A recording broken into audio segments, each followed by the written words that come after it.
I am not the first Buddha who came upon earth, nor shall I be the last.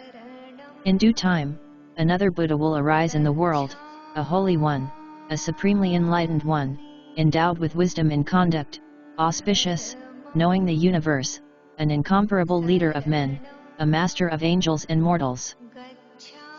You can search throughout the entire universe for someone who is more deserving of your love and affection than you are yourself, and that person is not to be found anywhere. You yourself, as much as anybody in the entire universe, deserve your love and affection. Holding on to anger is like grasping a hot coal with the intent of throwing it at someone else. You are the one who gets burned. Thousands of candles can be lighted from a single candle, and the life of the candle will not be shortened. Happiness never decreases by being shared. It is better to conquer yourself than to win 1,000 battles. Then the victory is yours. It cannot be taken from you, not by angels or by demons, heaven or hell. Whatever words we utter should be chosen with care, for people will hear them and be influenced by them for good or ill. To enjoy good health, to bring true happiness to one's family, to bring peace to all, one must first discipline and control one's own mind. If a man can control his mind, he can find the way to enlightenment, and all wisdom and virtue will naturally come to him.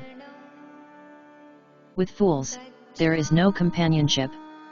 Rather than to live with men who are selfish, vain, quarrelsome, and obstinate, let a man walk alone. Just as treasures are uncovered from the earth, so virtue appears from good deeds, and wisdom appears from a pure and peaceful mind. To walk safely through the maze of human life, one needs the light of wisdom and the guidance of virtue. He who gives away shall have real gain. He who subdues himself shall be free, he shall cease to be a slave of passions. The righteous man casts off evil, and by rooting out lust, bitterness, and illusion do we reach Nirvana. The foolish man conceives the idea of self. The wise man sees there is no ground on which to build the idea of self, thus, he has a right conception of the world and well concludes that all compounds amassed by sorrow will be dissolved again, but the truth will remain. Let my skin and sinews and bones dry up, together with all the flesh and blood of my body. I welcome it. But I will not move from this spot until I have attained the supreme and final wisdom. Of those beings who live in ignorance, shut up and confined, as it were, in an egg, I have first broken the eggshell of ignorance and alone in the universe obtained the most exalted, universal Buddhahood.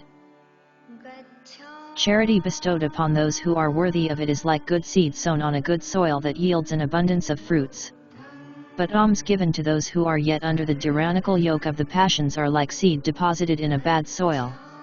The passions of the receiver of the alms choke, as it were, the growth of merits. When one has the feeling of dislike for evil, when one feels tranquil, one finds pleasure in listening to good teachings. When one has these feelings and appreciates them, one is free of fear.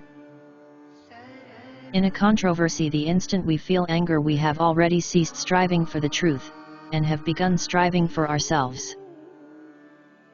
Another Buddha will arise in the world, a holy one, a supremely enlightened one, endowed with wisdom in conduct, auspicious, knowing the universe, an incomparable leader of men, a master of angels and mortals. What is the appropriate behavior for a man or a woman in the midst of this world, where each person is clinging to his piece of debris?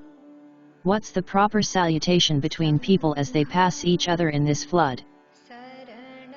A woman of the world is anxious to exhibit her form and shape, whether walking, standing, sitting, or sleeping.